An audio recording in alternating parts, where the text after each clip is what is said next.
pencipta di alam semesta ini, Bapa Yehova, kami senang hati berdoa pada Bapa Yehova untuk memberi kuasa suci pada kami semua pada petang ini, kerana kami akan menikmati makanan rohani sekali lagi dalam ceramah umum, dan kami juga selepas ini kami akan belajar tentang pembelajaran majalah yang topik ini sangat menarik. Ini tentang pembangkitan. Dan Bapa Yehova, walaupun kami dapat berjumpa melalui video conference seperti Zoom ini, tapi kami sangat gembira kerana Bapa Yehova sentiasa menjaga keperluan rohani kami, dan juga Bapa juga sangat ambil berat tentang kami semua, dan juga prihatin kepada kami semua. Dan Bapa Yehova, semoga Bapa kuatkan kami semua melalui makanan rohani ini, dan juga melalui sokongan saudara-saudari maupun melalui kuasa suci Bapa Yehova, dan juga pertolongan daripada Bapa Yehova. Dan akhir sekali kami serahkan perjumpaan ini kepada Bapa melalui putramu Yesus Kristus. Amin. Terima kasih. Petang ini kita akan ada satu ceramah yang sangat istimewa. Tajuk ceramah umum ialah Ibu Bapa, adakah anda membina anak dengan bahan-bahan tahan api? Ibu Bapa, adakah anda membina anak dengan bahan-bahan tahan api? Ini akan disampaikan oleh Saudara Yu. Silakan Saudara Yu. Ya, pilihan ibu bapa itu sering mempengaruhi anak-anak untuk masa yang panjang. Jika ibu bapa membuat pilihan yang buruk, hal itu mungkin membawa masalah kepada anak mereka. Tetapi jika mereka membuat pilihan yang bijak, kemungkinan besar anak juga mereka akan hidup puas dan bahagia.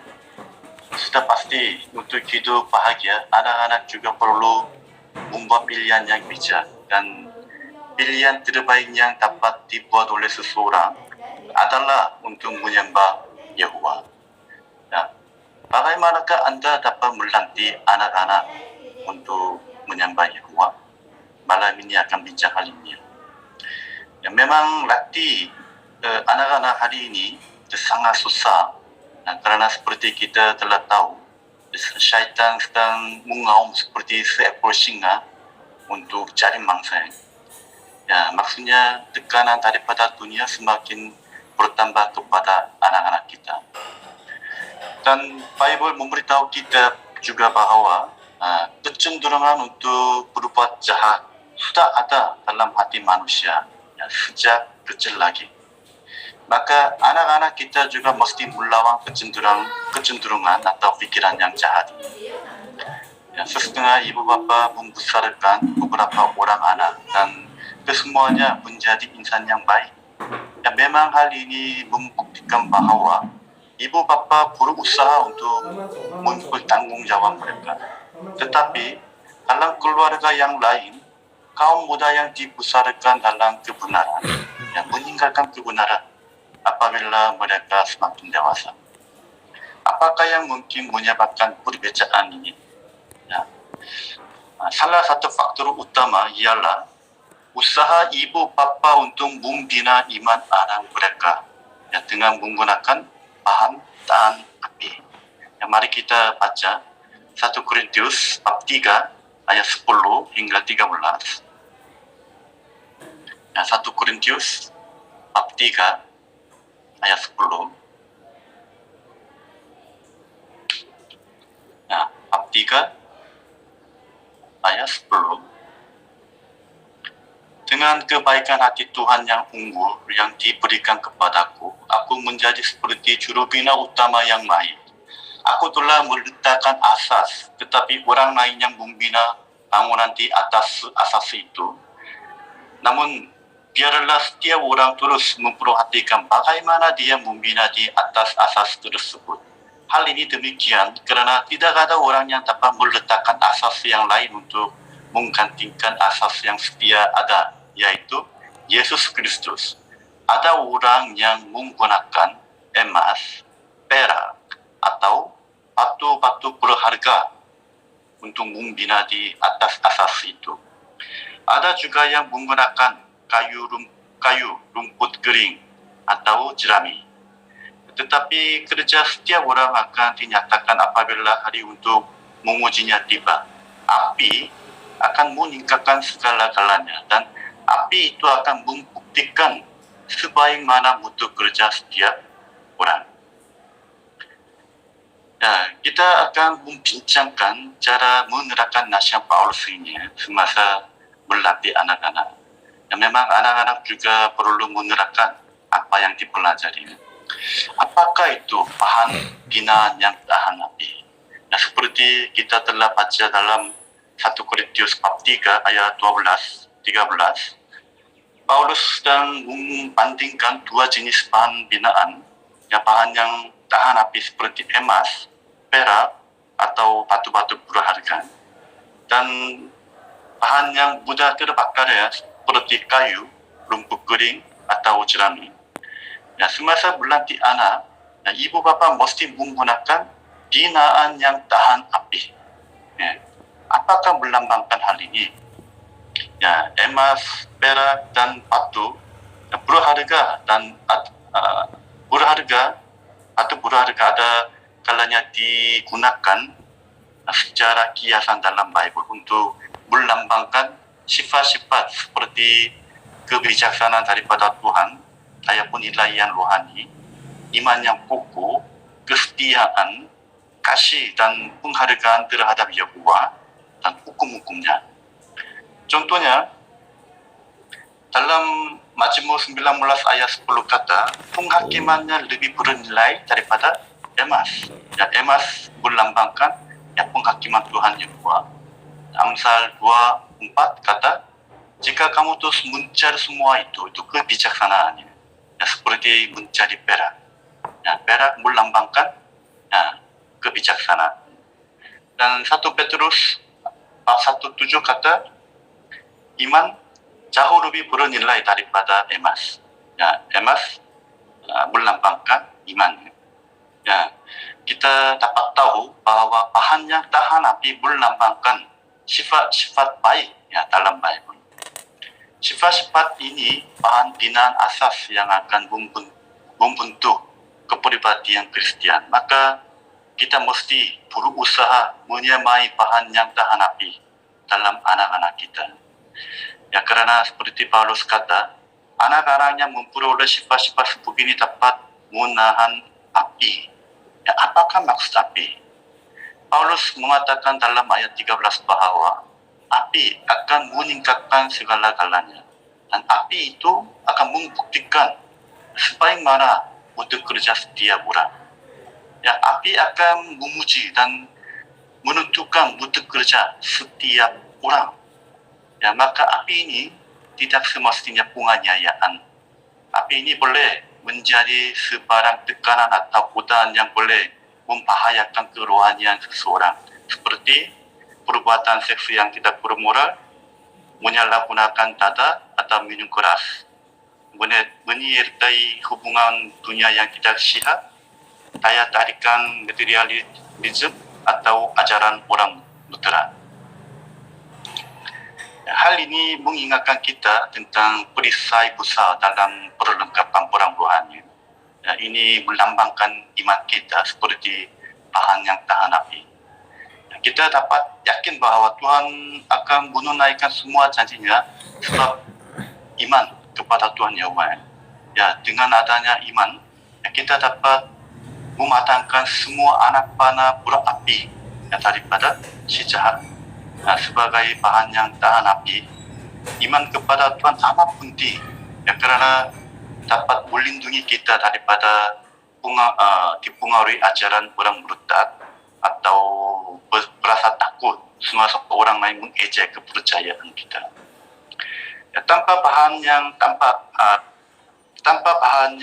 tahan api, ya, kita tidak dapat berdiri teguh semasa orang lain memberi kita tekanan macam apa untuk melanggar piawaian.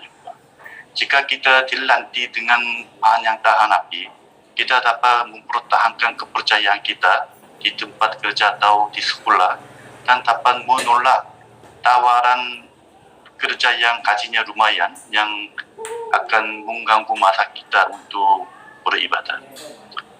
Dan selain itu, kita dapat dilindungi oleh sifat-sifat ini apabila kita ditentang. Ya, perisai besar dapat memadamkan api itu daripada tekanan dunia ini. Maka kita dan anak-anak kita mesti dilatih dengan bahan yang tahan api, yaitu sifat-sifat baik. Maka ibu bapa perlu berpikir, apakah anak-anak saya percaya menghadapi api itu? Adakah mereka akan berdiri teguh seperti bangunan yang dibina dengan bahan tahan api? Atau adakah mereka akan habis dijilat api seperti bangunan yang dibina dengan bahan mudah terbakar? Hal ini bergantung pada usaha gigi ibu bapa untuk membina sifat-sifat ini dalam diri anak-anak. Apa caranya untuk membina dengan bahan yang tahan api? Ya, pertama, ibu bapa mesti menjadi teladan yang baik. Ya, hari ini sangat penting. Anak-anak belajar dengan meniru teladan yang mereka perhatikan. Ya, jika ibu bapa mahu menanam sifat kesopanan dalam diri anak anda sendiri harus bersikap sopan. Ya, apa boleh anak rintik. Ya, memang penting untuk berbincang dengan anak-anak tentang kesopanan, tetapi itu tidak mencukupi. Ya, teladan yang baik sangat diperlukan kepada anak-anak.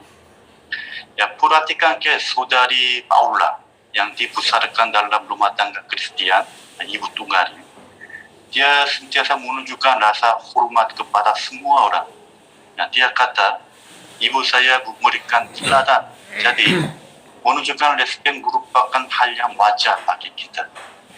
Dan seorang Kristian bernama Walter juga mengajak anak-anaknya untuk menghormati ibu mereka yang tidak seiman.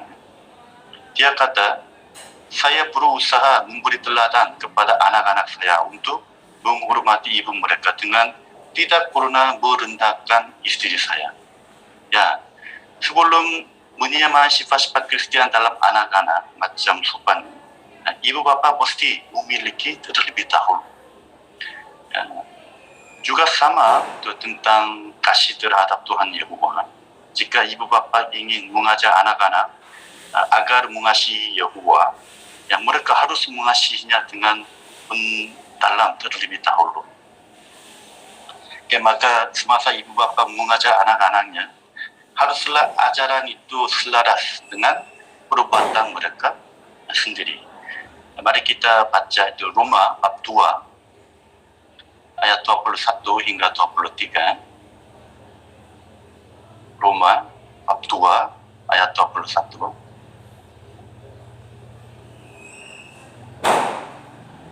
Roma bab 2 ayat 21. Namun begitu, mengapakah kamu mengajar orang lain tetapi tidak mengajar diri sendiri?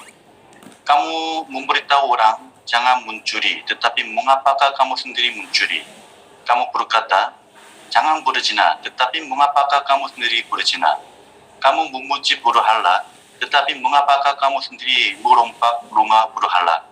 Kamu berbangga karena memiliki hukum, tetapi mengapakah kamu memalukan Tuhan dengan melanggar hukum?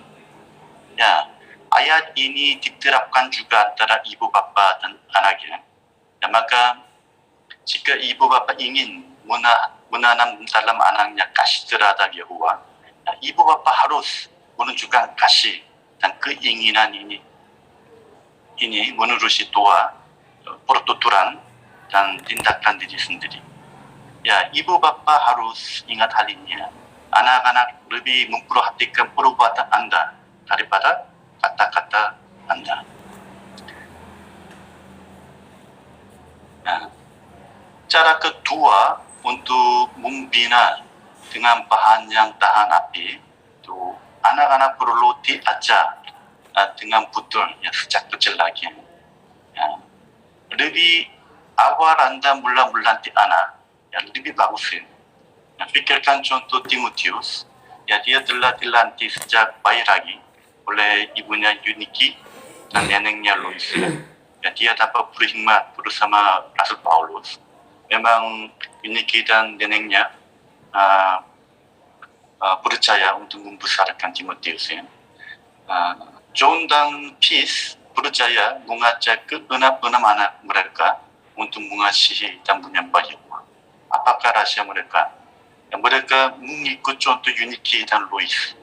Ya, mereka menjelaskan, kami ajar anak kami tentang firman Tuhan secara berulang-ulang, ya, sejak bayi lagi. Ya, tidak lama selepas mereka lahir. Ya, Anda juga perlu mengajar anak sejak kecil lagi. Ya, memang susah untuk mengajar secara berulang-ulang dan asyik mengingatkan tentang hal yang sama kepada bayi. Ya, tetapi anggaplah hari ini sebagai peluang untuk membantu mereka memahami dan mematuhi ajaran baik. Ya, bagaimana ibu bapa dapat mengajar anaknya dengan betul? Dan contohnya, ibu bapa boleh mengajar anak untuk berdoa. Ya, ibu bapa boleh menjelaskan bahwa ya bagaimana Yehova menjawab doa Yesus, ya karena dia mengasihi anaknya. Ya, selepas itu boleh menanamkan keyakinan dalam anak Anda bahwa Yehova pasti akan mendengar doa dia juga. Dan boleh menjelaskan bahwa Yehova ingin kita menghampirinya dan berkomunikasi dengannya, dan Yehova tidak akan merasa penat dan dia tidak akan terlalu sibuk untuk menyalahkan kita. Ya, sebaliknya, dia sentiasa bersedia mendengar doa kita. Ya, macam ini ibu bapa dapat mengajar anak untuk berdoa ya, dengan betul. Ya, kita perlu ingat bahwa hari ini juga teladan ibu bapa sangat pentingnya. Maka ibu bapa mesti berdoa dengan bersungguh-sungguh kepada Tuhan Yehova. Dan boleh ibu bapa membantu anak-anak untuk mengenali Yehova. Dengan ini mereka akan memupuk kasih yang mendalam terhadap Yehova.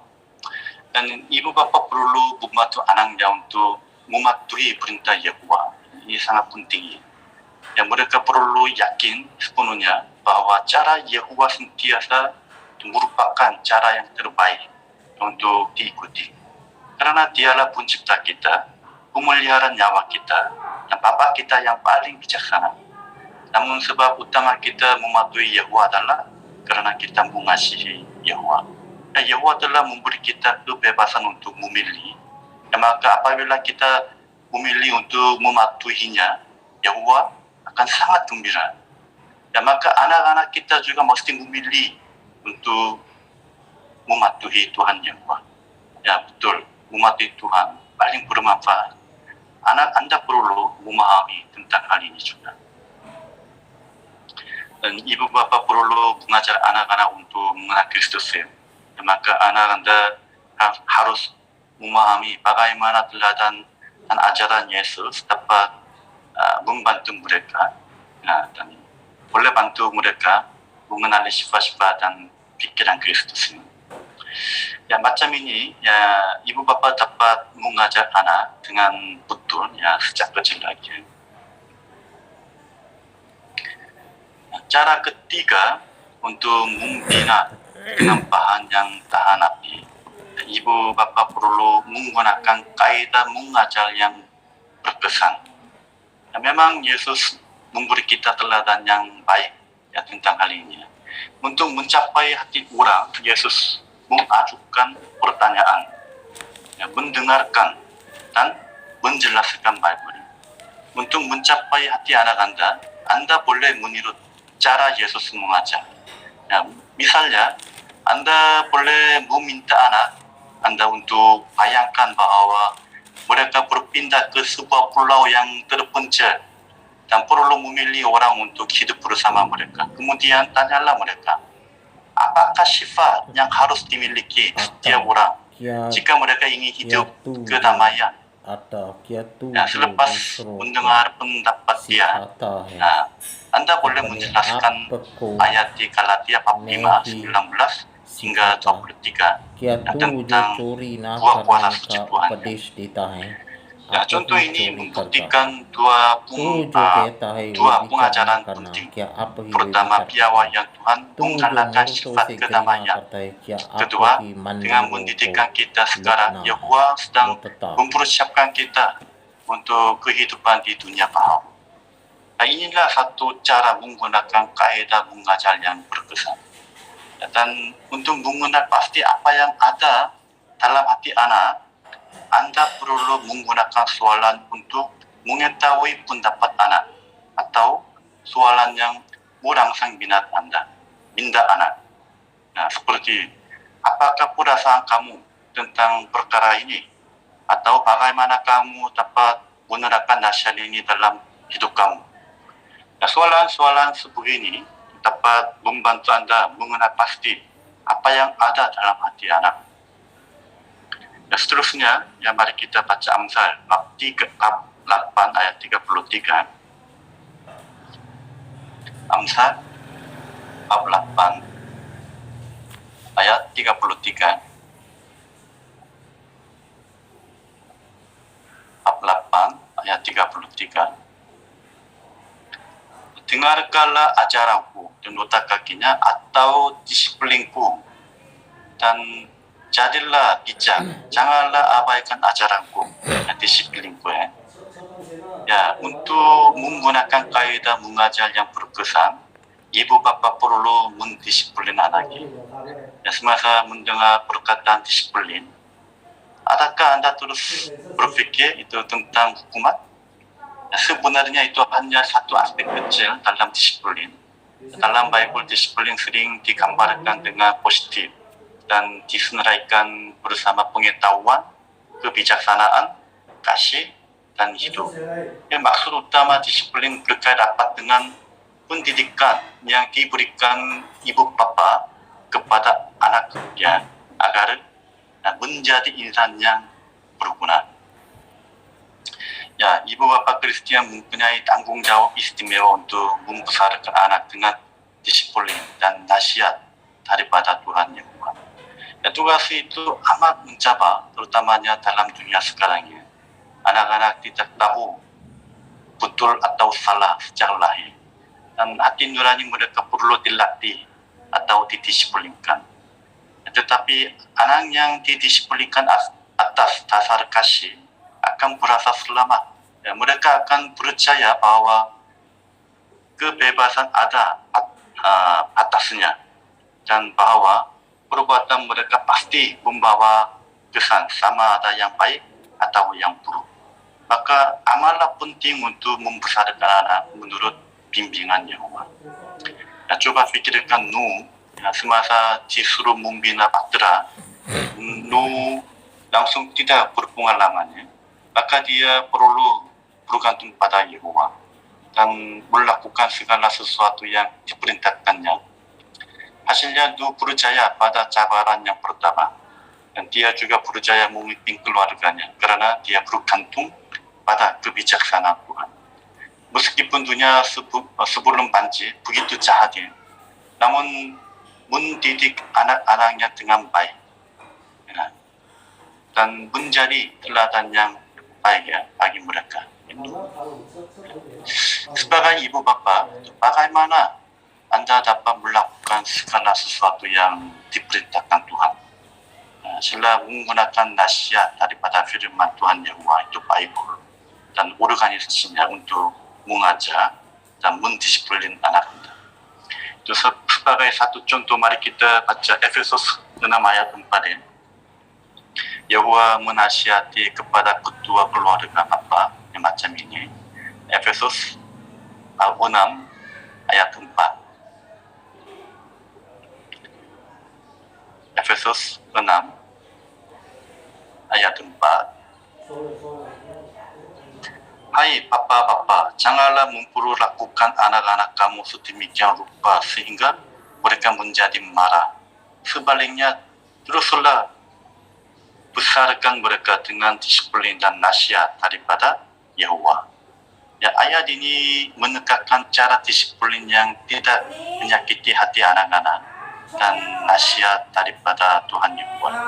Ya, ibu bapa boleh mengikut nasihat ini. Mengapakah hal ini begitu penting? Amsal 19 ayat 18 menyatakan, disiplinkanlah anakmu selagi masih ada peluang. Jika tidak, kamulah yang bertanggung jawab atas kematiannya. Ya, ibu bapa Kristen harus menjawab kepada Yehova jika mereka tidak mendisiplinkan anak. Namun, jika mereka memohon bantuannya dan bergantung pada firman Tuhan Yehova seperti itu, ya, Yehova pasti memberi mereka kekuatan dan kebijaksanaan. Ya, memang sidang Kristen juga ada bina kepada anak-anaknya, dan penatua-penatua juga akan sering membantu ibu bapa. Tetapi ingatlah, anak Anda adalah tanggung jawab Anda. Maka ibu bapa perlu menjalin hubungan yang erat dengan anak-anak. Yang boleh berdoa kepada Tuhan untuk melatih anak ya, dengan cara yang betul. Salah satu tanggung jawab ibu bapa adalah untuk membantu anak Anda memanfaatkan perjumpaan sidangnya. Adakah anak Anda mempunyai Bible serta bahan bacaan masing-masing? Adakah anak Anda membuat setiap perjumpaan? Adakah anak Anda berusaha untuk memberi komen dalam perjumpaan kita? Ya, ibu bapa dapat membantu hal ini. Dan sangat penting untuk menyertai kerja penyebaran bersama keluarga.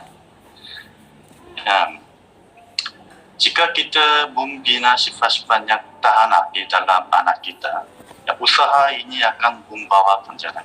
Ya, mari kita baca 1 Korintus bab 3 ayat 14 dan 15. 1 Korintus bab 3 ayat 14 dan 15. 3:14.